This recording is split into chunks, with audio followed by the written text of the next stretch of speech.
សាច់គោអាំងនៅណាក៏មានដែរតែខ្ញុំបើថាឃ្លានសាច់គោអាំងខ្ញុំតែងតែស្កាត់ទៅសាច់គោអាំងក៏ចេះខាង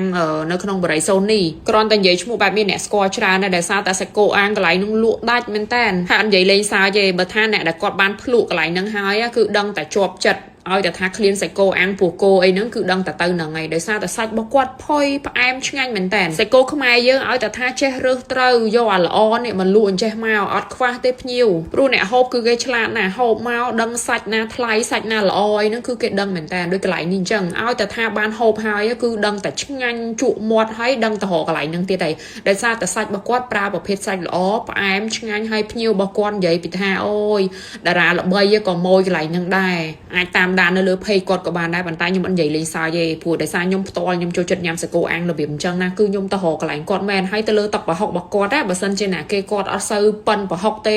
ក៏ចេះហូបដែរទឹកប្រហុករបស់គាត់របៀបឈ្ងុយរបៀបវាអត់ធំក្លិនខ្លាំងពេកដែលធ្វើឲ្យអ្នកដែលគាត់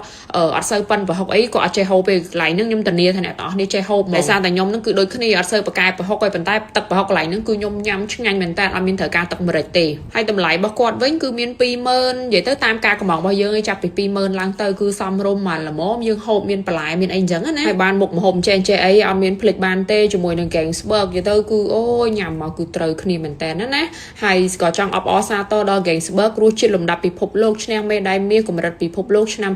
2026ពី Mon Selection Gangsburg ឆ្ងាញ់លើសពីស្រាបៀរធម្មតាហើយសូមពិសាដោយមានទំនួលខុសត្រូវរៀងៗខ្លួនផងហើយកន្លែងគាត់មួយទៀតអ្នកទាំងអស់នេះខ្ញុំភ្លេចបញ្ជាក់គាត់ក៏មានលក់លក្ខណៈបែបឆៅណាដែលមានជាកម្មវិធីអ្នកទាំងអស់នេះអាចកំងឆៅសាច់គោឆៅហ្នឹងពីគាត់ក៏បានដែរគាត់រៀបចំជាឈុតហើយក៏មានជា